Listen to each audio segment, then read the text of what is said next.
Hello, ഇന്നത്തെ കഥയിലേക്ക് എല്ലാവർക്കും സ്വാഗതം. അങ്ങനെ മനോഹർ രാഹുലുമായിട്ട് നല്ല മുട്ടൻ അടിയുണ്ടാക്കാൻ നോക്കിക്കൊണ്ടിരിക്കുകയാണ്. അതുമാത്രമല്ല, അങ്ങോട്ടേക്ക് വന്ന സരയുവിനോട് പറയുന്നുണ്ട്, എനിക്ക് ശരിക്കും പറഞ്ഞാൽ മോളുവിനെ അമ്മയും കൂട്ടിയിട്ട് അമേരിക്കയിലേക്ക് പോകണമെന്നുണ്ട്. പിന്നെ ഞാൻ പോവാത്ത എന്താണെന്ന് വിചാരിച്ച ഈ ഒരൊറ്റ മനുഷ്യനെ കുറിച്ച് ആലോചിച്ചിട്ടാണ്. നമ്മളിനി അമേരിക്കയിൽ എത്തിക്കഴിഞ്ഞാൽ നാട്ടിൽ നിന്ന് വിളിച്ചു പറയും ഇങ്ങനെ ഏതെങ്കിലും നാട്ടുകാരുടെ അടിയും കൊണ്ട് മരിച്ചുപോയി എന്ന്. അത് കേൾക്കണ്ടെന്ന് വിചാരിച്ചിട്ടാ. അപ്പോൾ സരയും പറയുന്നുണ്ട്, ഇങ്ങനെയൊന്നും പറയാൻ പാടില്ല, എങ്കിലും പറയുക, ഇങ്ങനെ ഒരു അച്ഛൻ ശരിക്കും പറഞ്ഞാൽ എന്തിനാണ് ജീവിച്ചിരിക്കുന്നത് എന്ന് പറഞ്ഞുകൊണ്ട് സരി അവിടുന്ന് പോവുകയാണ്. അപ്പം രാഹുൽ മനോഹറിനോട് പറയുന്നുണ്ട്, എടാ, ഞാൻ ഒരുപാട് പേർക്ക് ദ്രോഹം ചെയ്തിട്ടുണ്ട്, എൻ്റെ പെങ്ങളും മക്കളും ഉൾപ്പെടെ എല്ലാവർക്കും. അപ്പം മനോഹർ കളിയാക്കാണ്, താരയും അതേടാ, താരയടക്കം എല്ലാവരെയും ഉപദ്രവിച്ചിട്ടുണ്ട്. പക്ഷേ അവളെ ഞാൻ സ്നേഹിച്ചിട്ടേ ഉള്ളൂ, എൻ്റെ മോള്, അവളെ ഞാൻ അത്രയേറെ സ്നേഹിച്ചിട്ടേ ഉള്ളൂ. അവൾക്ക് വേണ്ടിയാണ് ഞാൻ ജീവിച്ചത് പോലും. അങ്ങനെയുള്ള ആ മോളാ ഇപ്പം ദേ ഇങ്ങനെ പറഞ്ഞിട്ട് പോയത്. അപ്പം മനോഹർ പുച്ഛത്തോടെ പറയുന്നുണ്ട്, ആ മോള് പറഞ്ഞത് കേട്ടല്ലോ, ഇങ്ങനെയൊരു അച്ഛൻ മരിക്കുന്നതാ നല്ലതെന്ന്. ഇപ്പോൾ മോളുടെ അമ്മയുടെയൊക്കെ ചിന്ത ഇത് തന്നെയാ. അതുകൊണ്ട് തലയ്ക്ക് സുഖയില്ലാത്ത അച്ഛനെ പാഷാണം കലക്കി തന്ന് കൊല്ലുന്നതിന് മുമ്പ് ഞാനുമായിട്ടുള്ള ഉടമ്പടി തീർത്ത് എന്നെ പറഞ്ഞു വിടാൻ നോക്ക്. പെങ്ങടെ പാതി സ്വത്ത് ഇപ്പോഴും ആർക്കും കൊടുത്തിട്ടില്ല. അതെങ്ങനെയെങ്കിലും എഴുതി വാങ്ങിച്ചിട്ട് അതിൻ്റെ പാതി എനിക്ക് തന്നിട്ട് എന്നെ എൻ്റെ വഴിക്ക് വിടാനാണ് ഞാൻ പറഞ്ഞത്. അല്ലെങ്കിലേ ഇത് ശരിക്കും ഒരു ഭ്രാന്താലയായിട്ട് മാറും. നിങ്ങൾക്ക് ശരിക്കും തലയ്ക്കൊരു കുഴപ്പമില്ലാന്ന് എനിക്കറിയാം. നിങ്ങളുടെ ഭാര്യയ്ക്ക് ചെറുതായിട്ട് സമനില തെറ്റിയ അവസ്ഥയിലേക്ക് പോവുക. എന്നാ ഭാര്യയ്ക്കും ഭർത്താവിനുമല്ല, മകൾക്ക് ഇനി രോഗം വരാൻ പോകുന്നത്. അതായത് അവളുടെ വയറ്റിൽ കിടക്കുന്ന കുഞ്ഞിൻ്റെ ചരിത്രം അറിഞ്ഞാൽ, എന്ന് പറഞ്ഞാൽ എന്നെക്കുറിച്ച് അറിഞ്ഞാൽ, തൻ്റെ മോള് തല തല്ലി പൊളിക്കും തൻ്റെ മുമ്പിൽ കിടന്ന്. അതൊക്കെ രാഹുലിനും അറിയാവുന്ന കാര്യങ്ങളാണ്. അപ്പം മനോഹർ പുച്ഛിക്കുന്നുണ്ട്, പിന്നെ നിങ്ങൾക്ക് നിങ്ങളുടെ മകളെ കൊണ്ടുപോയി ഷോക്ക് കൊടുക്കേണ്ടി വരും. എന്നാലും അവൾ നോർമൽ ആവില്ല. പിന്നെ അവൾ ആ കുഞ്ഞ് ജനിക്കാനും ആഗ്രഹിക്കില്ല. ഭ്രാന്തിയായി ഹോസ്പിറ്റലിൻ്റെ വരാന്തയിൽ കൂടി അങ്ങോട്ടും ഇങ്ങോട്ടും നടക്കുന്നത് കാണേണ്ടി വരും തനിക്കും തൻ്റെ ഭാര്യയ്ക്കും. അപ്പോഴേക്കും രാഹുലിൻ്റെ കൺട്രോൾ പോവാണ്. നിർത്തടാ എന്ന് പറഞ്ഞുകൊണ്ട് മനോഹറിൻ്റെ ഷർട്ടിന് കുത്തിപ്പിടിച്ചിട്ട് തല്ലാൻ ശ്രമിക്കുകയാണ്. അപ്പോഴേക്കും ബഗാസുരനാണല്ലോ, അതുകൊണ്ട് തന്നെ മനോഹർ ശബ്ദം ഉണ്ടാക്കി വിളിക്കുകയാണ്, അയ്യോ എന്നെ തല്ലുന്നേ, എന്നെ കൊല്ലുന്നേ എന്നൊക്കെ. ആ ശബ്ദം കേട്ടിട്ടാണ് ഷാരിയും സരയും അങ്ങോട്ടേക്ക് വരുന്നത്. എന്നിട്ട് അവരെ രണ്ടുപേരും പിടിച്ചു മാറ്റിയിട്ട് സരയു ദേഷ്യത്തോടെ അച്ഛനോട് പറയുന്നുണ്ട്, എവിടെയെങ്കിലും പോയി ചത്തൂടെ അച്ഛനെ, അല്ലെങ്കിൽ എങ്ങോട്ടെങ്കിലും ഇറങ്ങിപ്പോയിക്കൂടെ. കേട്ട വാതി കേൾക്കാത്ത വാതി ഷാരിയും പറയാണ്, പോടോ ഇറങ്ങിപ്പോ, ഇയാളെ ഇവിടെ ആവശ്യമില്ല ആർക്കും. അപ്പോഴേക്കും മനോഹർ ശബ്ദം ഉണ്ടാക്കുകയാണ്, അയ്യോ ഹാ. അപ്പം സരയു ചോദിക്കുന്നുണ്ട്, എന്തെങ്കിലും പറ്റിയോ മനുവേട്ടാ? ഇടി ഇത്തിരി കടുത്തതായിപ്പോയി, എന്നാലും സാരയില്ല, സുഖമില്ലാത്ത മനുഷ്യനല്ലേ. മനോഹർ ഒന്ന് കണ്ണിറുക്കിയിട്ട് രാഹുലിനെ നോക്കുകയാണ്. അപ്പം സരയു ദേഷ്യത്തോടെ രാഹുലിനോട് പറയുന്നുണ്ട്, ദേ, അച്ഛൻ മകൾ ബന്ധം മറക്കേണ്ട സമയമായി, പിടിച്ച് ചങ്ങലക്കിടേണ്ട സമയമായി. അപ്പോഴേക്കും ഷാരി പറയുന്നുണ്ട്, മരുമോനെ, നല്ല ബലമുള്ളൊരു ചങ്ങല കൊണ്ടുവാ, ഇയാളുടെ കഴുത്തിനൊത്തൊരു ചങ്ങല, ഇയാളെ നമുക്കിവിടെ തളച്ചിടാം. അപ്പം മനോഹർ സ്നേഹത്തോട് പറയുന്നുണ്ട്, അങ്ങനെ ഒരു പേരുദോഷം കൂടി കേൾപ്പിക്കണ്ട അമ്മേ, എത്രയും പെട്ടെന്ന് നമുക്ക് ഇവിടുന്ന് പോവാം. അപ്പോഴേക്കും രാഹുൽ ദേഷ്യത്തോട് ചോദിക്കുകയാണ്, എവിടേക്കാടാ പോകുന്നത്? ഷാരിയ മറുപടി പറയുന്നത്, നിങ്ങളുടെ അച്ഛനും അമ്മയും ചത്തില്ലേ, അങ്ങോട്ട് തന്നെ. മിണ്ടിപ്പോവരുത്, ഷാരി ദേഷ്യത്തോടെ പറയാണ്. അപ്പം സരയു പറയുന്നുണ്ട്, ഇനി എൻ്റെ മനുവേട്ടൻ്റെ ദേഹത്തെങ്ങാനും കൈവച്ചാലുണ്ടല്ലോ, ആ കൈ ഞാൻ വെട്ടും. എൻ്റെ സ്വഭാവം അറിയാലോ, എന്നെ വാശി കയറ്റിയപ്പോഴൊക്കെ എല്ലാവരും അനുഭവിച്ചിട്ടുണ്ട്. പക്ഷെ മനുവേട്ടനെ കിട്ടിയതിന് ശേഷമാണ് ഞാൻ എൻ്റെ സ്വഭാവം മാറ്റിയത്. പക്ഷേ എൻ്റെ പഴയ സ്വഭാവത്തിലേക്ക് തിരിച്ചു പോവാൻ എനിക്കധികം സമയമൊന്നും വേണ്ട. അതുകൊണ്ട് മര്യാദയ്ക്ക് ജീവിച്ചോണം, തലയ്ക്ക് വെളിവില്ലെങ്കിൽ മുറിക്കകത്ത് കയറി കഥകടച്ചോണം. മനോഹർ ശരിക്കും ആസ്വദിക്കുന്നുണ്ടായിരുന്നു അച്ഛനെ മകൾ വഴക്ക് പറയുന്നത്. ഒരു വാക്ക് പോലും തിരിച്ചു പറയാതെ രാഹുലൊക്കെ കേട്ട് നിൽക്കുകയാണ്. വാ മനുവേട്ടാ എന്നും പറഞ്ഞുകൊണ്ട് സരയും മനോഹറിൻ്റെ കയ്യും പിടിച്ച് അവിടുന്ന് പോകുന്നുണ്ട്. അപ്പം ഷാരി ചോദിക്കുകയാണ്, എന്താ താൻ കുറച്ചു മുമ്പേ പറഞ്ഞത് തൻ്റെ ഭാര്യയായത് എൻ്റെ ഭാഗ്യമാണെന്നോ?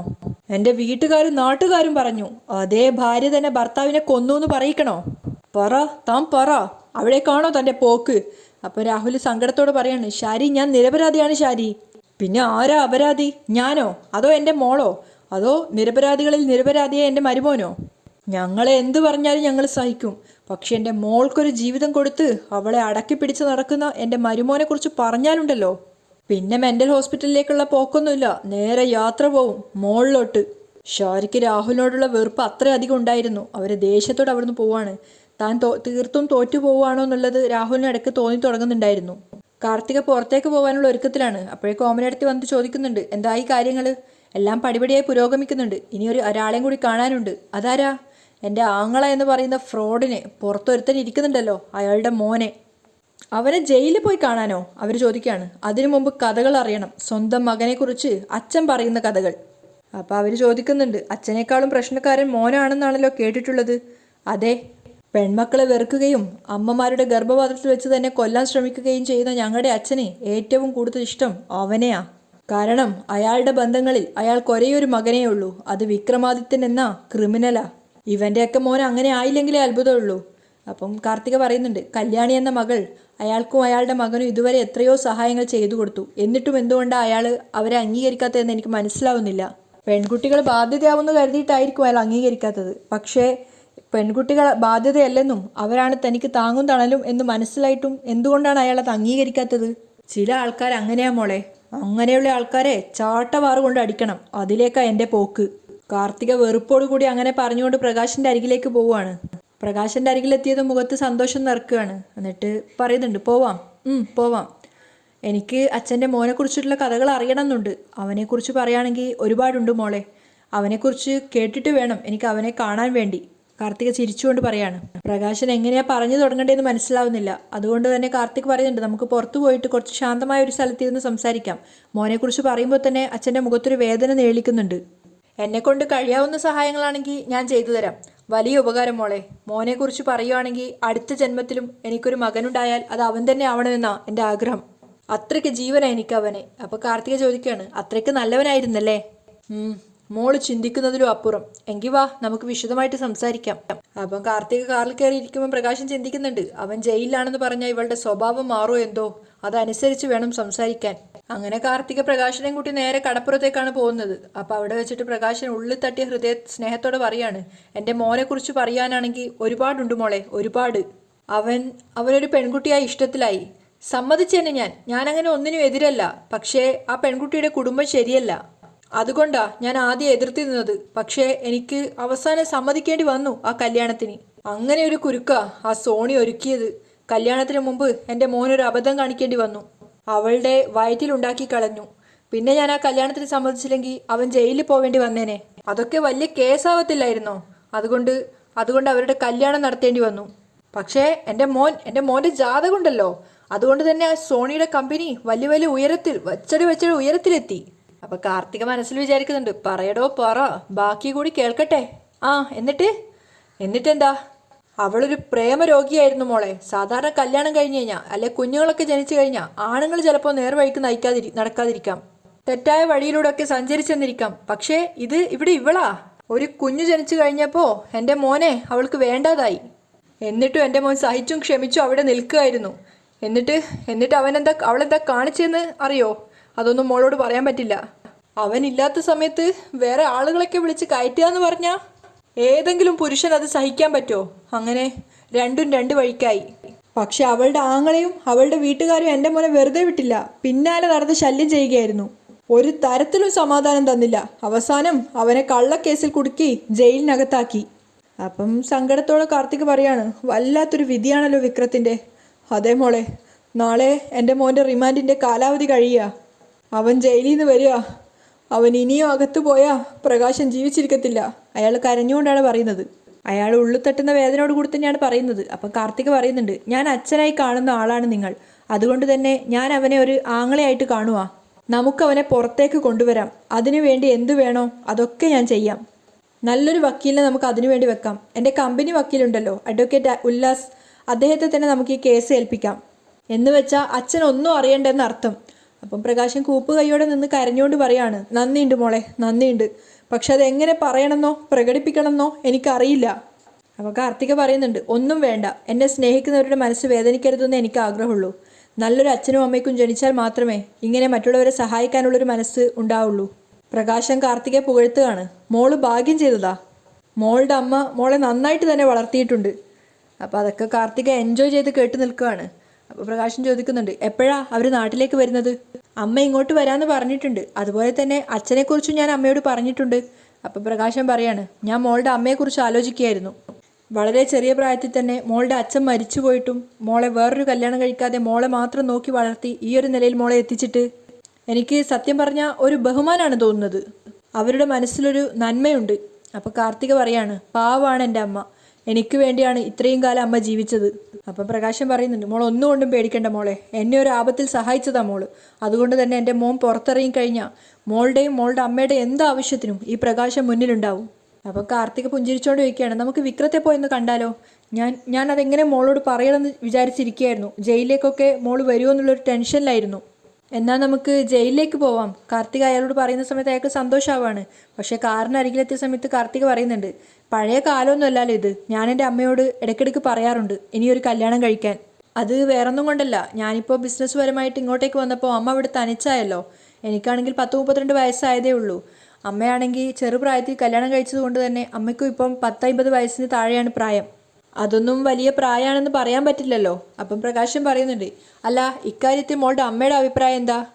അമ്മ സമ്മതമൊന്നും മൂളിയിട്ടില്ല, എങ്കിലും ഞാൻ ചിലതൊക്കെ മനസ്സിൽ പ്ലാൻ ചെയ്യുന്നുണ്ട്. അപ്പം പ്രകാശം വിചാരിക്കുക, ഇവളിനി എന്താണാവോ പ്ലാൻ ചെയ്യാൻ പോകുന്നത്. അതിനുശേഷം അവളോട് ചോദിക്കുന്നുണ്ട്, അതെന്താ മോളെ? അതൊന്നും ഞാൻ ഇപ്പോഴും അച്ഛനോട് പറയുന്നില്ല. സമയമാവുമ്പോൾ ഞാൻ അച്ഛനോട് അക്കാര്യം പറയാം. ആദ്യം അച്ഛനും അമ്മയും തമ്മിലുള്ള കൂടിക്കാഴ്ച നടക്കട്ടെ. അപ്പം അങ്ങനെയാണ് കാര്യത്തിൻ്റെ കിടപ്പ് വശം. എടി ദീപേ, എനിക്കും കിട്ടുമെടി നല്ല പണക്കാരത്തി പെണ്ണ്. പ്രകാശം മനസ്സിൽ ആലോചിക്കുകയാണ്. അച്ഛൻ എന്തായി ആലോചിക്കുന്നേ? കാർത്തിക ചോദിക്കുന്നുണ്ട്. അല്ല മോൾ എന്തായി പറഞ്ഞു വരുന്നതെന്ന് ആലോചിക്കുകയായിരുന്നു. എൻ്റെ മനസ്സിൽ വന്നത് നല്ല കാര്യം തന്നെയാണ്, അത് പിന്നീട് അച്ഛന് മനസ്സിലായിക്കോളൂ. അപ്പം ഞാൻ ഉദ്ദേശിച്ചതുപോലെ തന്നെയാണ് കാര്യങ്ങൾ.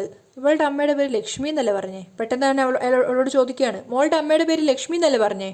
ആ അതെ, പക്ഷെ എൻ്റെ നോട്ടത്തിൽ അമ്മ ലക്ഷ്മിയല്ല, മഹാലക്ഷ്മിയാ. അച്ഛൻ്റെ പേരെന്തായിരുന്നു? പെട്ടെന്ന് തന്നെ കാർത്തിക പറയുന്നുണ്ട്, പ്രേമചന്ദ്രൻ.